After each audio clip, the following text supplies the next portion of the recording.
Assalamualaikum warahmatullahi wabarakatuh.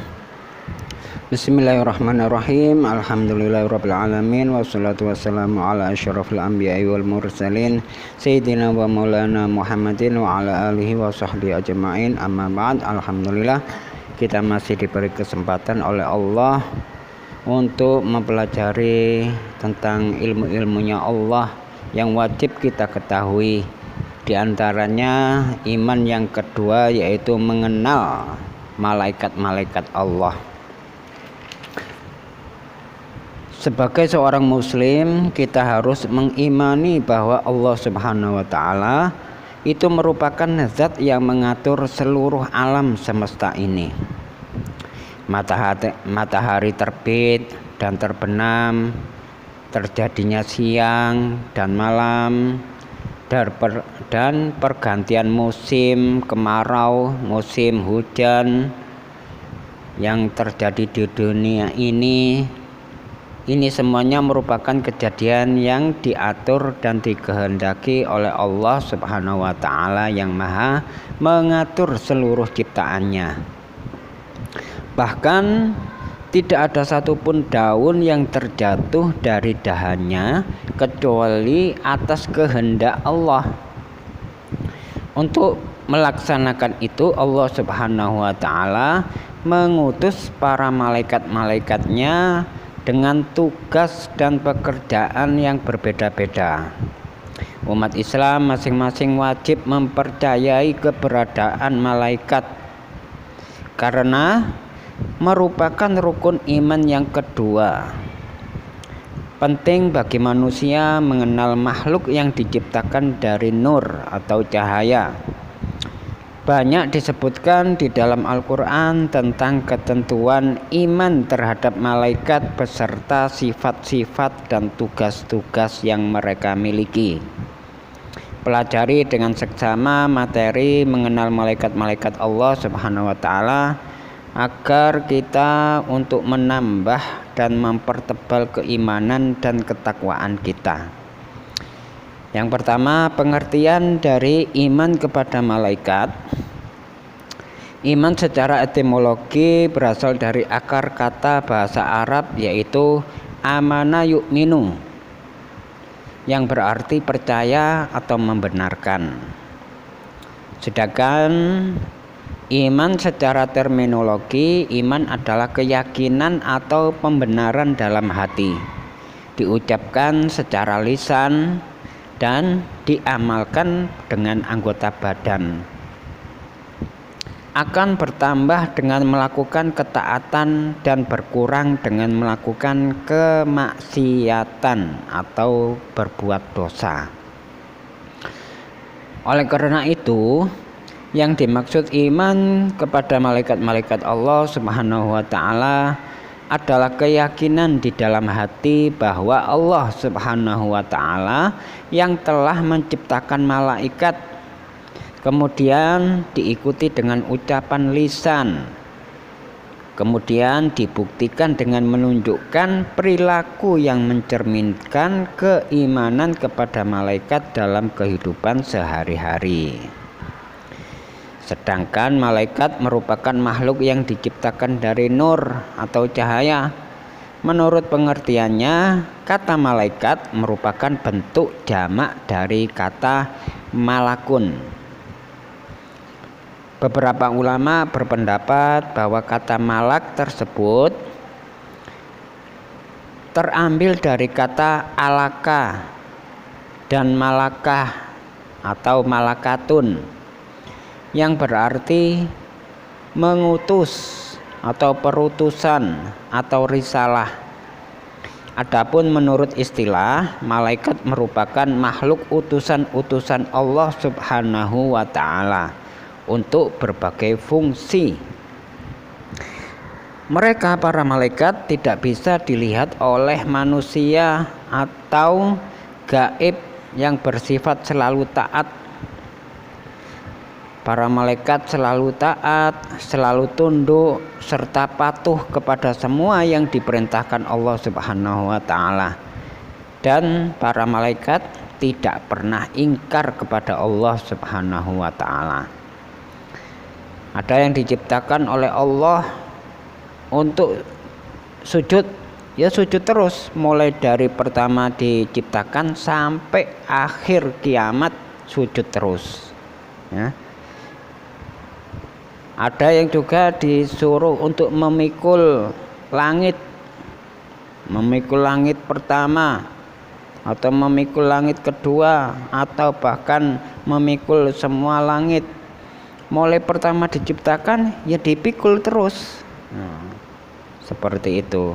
Banyak sekali malaikat-malaikat yang ditugaskan oleh Allah Subhanahu wa taala tanpa ada pengingkaran ya, selalu taat mereka itu. Mereka tidak mempunyai keinginan dan nafsu apapun serta menghabiskan siang hingga malam sepanjang hidupnya hanya untuk taat dan mengabdi kepada Allah Subhanahu wa taala, yaitu Tuhan semesta alam ini. Berikut ayat Al-Quran yang menjelaskan beberapa sifat dan penggambaran sosok dari malaikat. A'udzubillahi minasyaitonirrajim. Alhamdulillahi fatiris samawati wal ardi ja'ilil malaikati rusulan uli ajnihatim masna wa thulatsa wa ruba' yazidu fil khalqi ma yasha'u innallaha ala kulli syai'in qadir. Yang artinya, segala puji bagi Allah pencipta langit dan bumi yang menjadikan malaikat sebagai utusan-utusan atau mengurus berbagai macam urusan, yang mempunyai sayap masing-masing. Ada yang sayapnya 2, ada yang sayapnya 3, ada yang sayapnya 4. Allah menambahkan pada ciptaannya apa yang dikehendakinya. Sesungguhnya Allah Maha Kuasa atas segala sesuatu. Ini Al-Quran surat Al-Fatir ayat pertama. Ayat di atas menjelaskan bahwa Allah Subhanahu wa taala merupakan zat yang berkuasa menjadikan para malaikat sebagai utusan-utusannya sesuai dengan yang Allah kehendaki atas perintah dan larangan-larangannya. Di antara keagungan kekuasaan Allah adalah bahwa Dia, Allah Subhanahu wa taala, menjadikan malaikat memiliki sayap bisa 2-2, 3-3 dan 4-4 untuk terbang menyampaikan apa yang Allah Subhanahu wa taala tugaskan kepadanya. Dan Allah Maha Kuasa untuk menambahkan apa yang Dia kehendaki dan pada penciptaannya. Mengimani malaikat hukumnya adalah wajib, seperti halnya percaya kepada Allah Subhanahu wa taala. Dan rukun iman yang lainnya, karena iman kepada malaikat merupakan rukun iman kedua. Jadi umat Islam harus mempercayai keberadaan malaikat-malaikat Allah. Sebab umat Islam yang tidak percaya terhadap adanya malaikat, walaupun tidak terlihat oleh kasat mata, karena mata manusia itu terbatas, maka kepercayaan kepada adanya malaikat yang Allah ciptakan itu dihukumi sebagai orang yang tidak percaya ya, maksudnya orang yang tidak percaya kepada malaikat itu dihukumi termasuk orang yang murtad alias keluar dari Islam. Kemudian jumlah nama dan tugas malaikat-malaikat Allah Subhanahu wa taala. Malaikat-malaikat Allah Subhanahu wa taala sungguh banyak dan tidak terhitung jumlahnya. Pengetahuan tentang jumlah malaikat hanya milik Allah Subhanahu wa taala, karena Dia adalah zat yang telah menciptakan dan memberikan tugas kepada para malaikat Allah. Allah pernah bersabda, Allah pernah berfirman di dalam sebuah ayat, wa ma ya'lamu junuda rabbika illa huwa wa ma hiya illa dzikra lil bashar, yang artinya, dan tidak ada yang mengetahui tentara malaikat Tuhanmu melainkan Dia sendiri, melainkan Allah sendiri. Dan sakor itu tiada lain hanyalah peringatan bagi manusia. Surat Al-Mudaththir ayat ke-31. Jadi tidak seorang pun dari manusia yang sanggup mengetahui jumlah malaikat yang telah Allah Subhanahu wa taala ciptakan. Namun sejumlah riwayat telah memberikan gambaran jumlah malaikat di sebuah tempat ketika Rasulullah SAW menjelaskan tentang keadaan langit ketujuh dalam hadis tentang Mi'raj. Beliau bersabda dalam hadisnya di langit yang ketujuh ya. Wa rufi'a lil baitul ma'mur fa sa'altu Jibrila faqala hadzal baitul ma'mur yusalli fihi kulli yaumin sab'una alfa malak idza kharaju lam ya'udu ilaihi akhiru ma alaihim, rawahul Bukhari. Hadis riwayat Bukhari yang artinya lalu aku diangkat, kata Rasul, aku diangkat ke Baitul Ma'mur di langit yang ketujuh dan aku bertanya kepada Jibril perihal tempat tersebut, dan malaikat Jibril menjawab, ini adalah Baitul Ma'mur.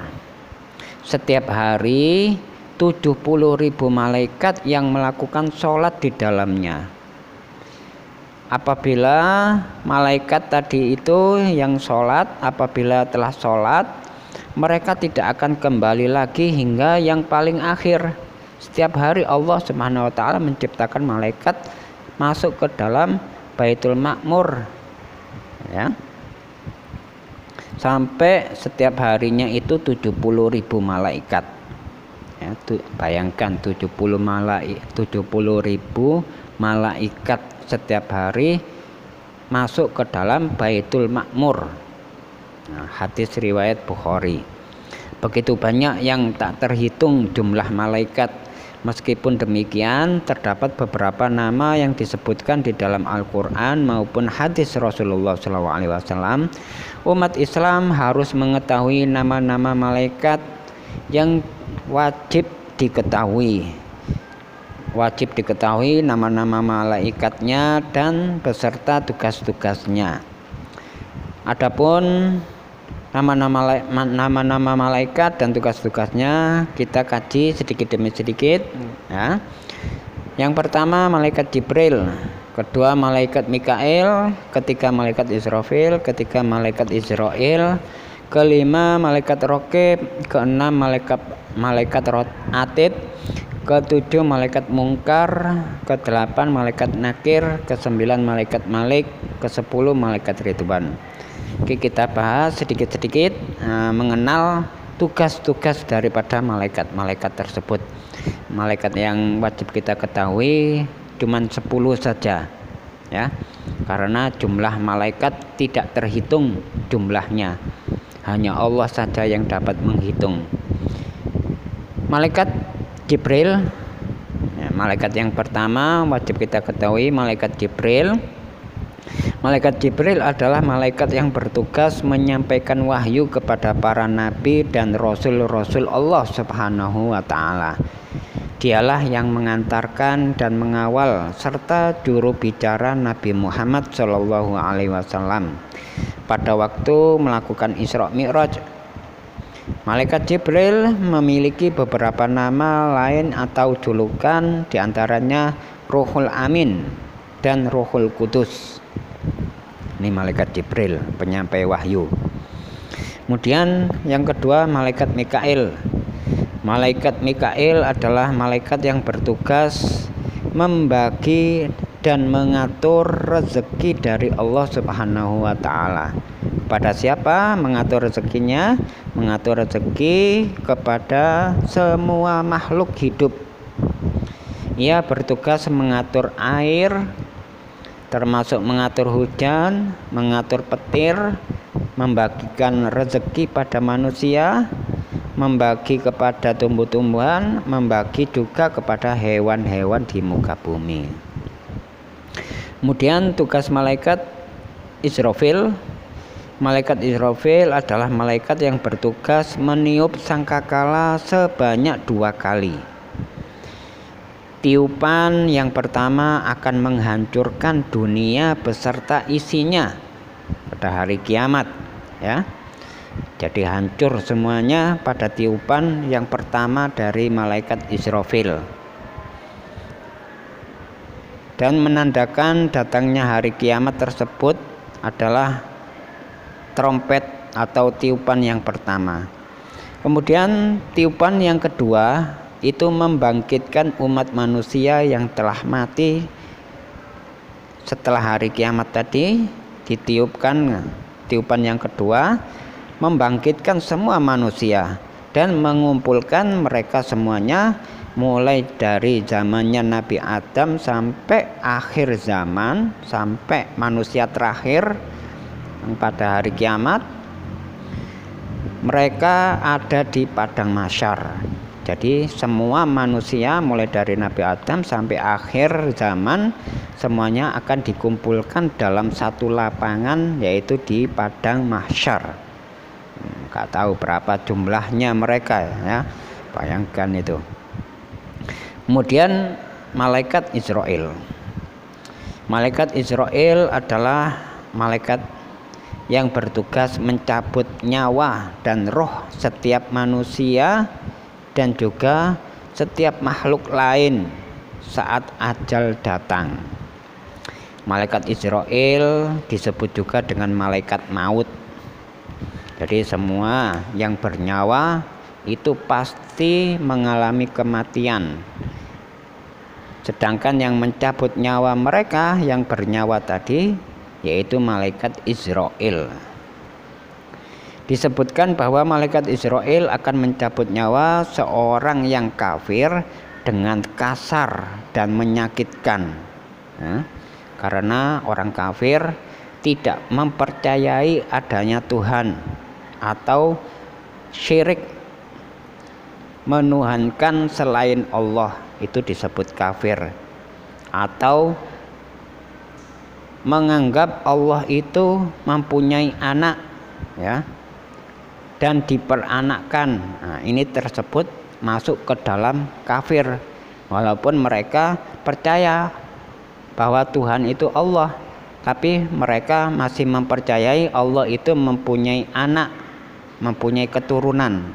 Nah, tidak ada, ya, tidak ada yang namanya Tuhan itu mempunyai keturunan atau diperanakkan, ya, beranak atau diperanakkan, tidak ada. Allah itu Maha Esa, Maha Tunggal, yang disebutkan di dalam surat Al-Ikhlas, Qul huwallahu ahad. Katakanlah Allah itu Maha Esa, Maha Tunggal, Maha Satu. Nah, orang yang kafir tersebut ketika dicabut nyawanya dengan sangat kasar, dengan sangat menyakitkan. Sebaliknya, untuk orang yang beriman, ia akan dicabut nyawanya dengan lemah lembut dan perlahan-lahan. Selanjutnya malaikat Raqib. Malaikat Raqib dan Atid.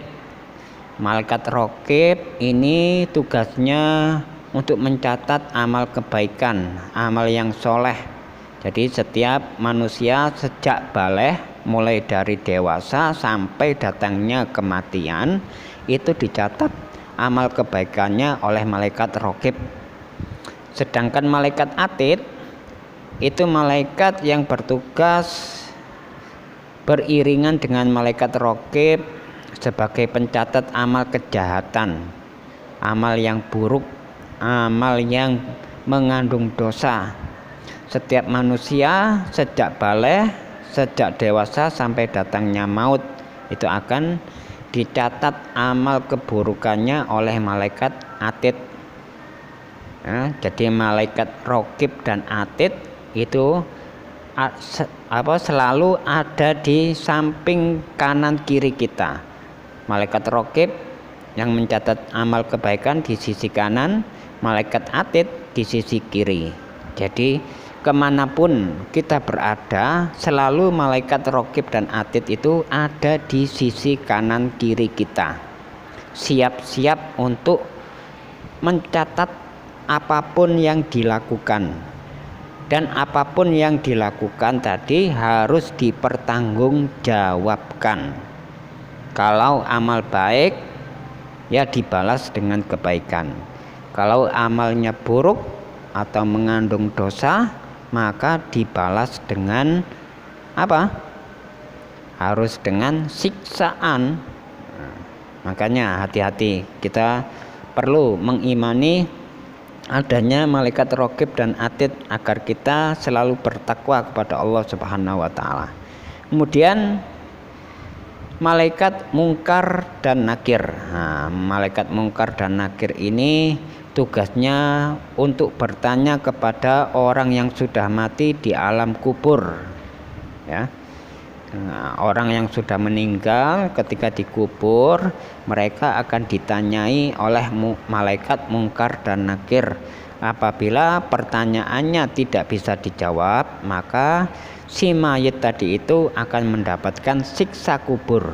Ada siksaan ya, sebelum ada di dalam neraka, sebelum hari kiamat, ya, yang disebut padang mahsyar. Ya, itu ada di alam kubur. Kalau orang yang selalu banyak perbuatan yang jeleknya, perbuatan dosanya akan disiksa di dalam kubur. Kalau orang tadi itu bagus, amal solehnya banyak, maka akan mendapatkan kenikmatan di alam kubur, ya. Kemudian malaikat Malik adalah malaikat yang bertugas sebagai penjaga neraka. Sedangkan penampilannya malaikat Malik ini sangat mengerikan. Sifatnya sangat keras, sangat kejam, dan sangat ganas saat menghukum penghuni neraka. Jangankan sebelum dihukum saja, ketika kita melihat wajahnya malaikat Malik itu sangat mengerikan, sangat menakutkan. Ya.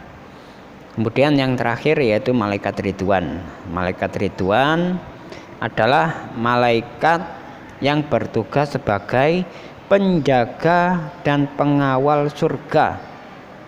Penampilannya sangat elok, sangat indah, sangat ramah, sopan, dan baik kepada penghuni surga. Mudah-mudahan kita semuanya, baik diri kita sendiri, baik kepada orang tua sendiri, baik kepada keluarga kita, saudara-saudara kita, dan sanak famili kita, semuanya taat beribadah kepada Allah Subhanahu wa taala, agar kita masuk ke dalam surganya Allah Subhanahu wa taala dan dijauhkan dari nerakanya Allah Subhanahu wa taala. Oleh karena itu penting sekali kita mempelajari tentang beriman kepada para malaikat, ya. Karena iman kepada para malaikat Allah yang Allah ciptakan itu dapat menambah keimanan kita. Salah satunya seperti Allah menciptakan malaikat raqib dan atid yang selalu siap untuk mencatat semua amal perbuatan kita, baik amal yang baik ataupun amal yang jelek, semuanya tercatat, terinci, ya. Nah, mudah-mudahan yang sedikit ini dapat bermanfaat bagi kita semuanya, menambah keimanan kita, dan bertobat mulai sekarang dari dosa-dosa yang telah kita lakukan. Wabillahi taufiq wal hidayah wal inayah. Wassalamualaikum warahmatullahi wabarakatuh.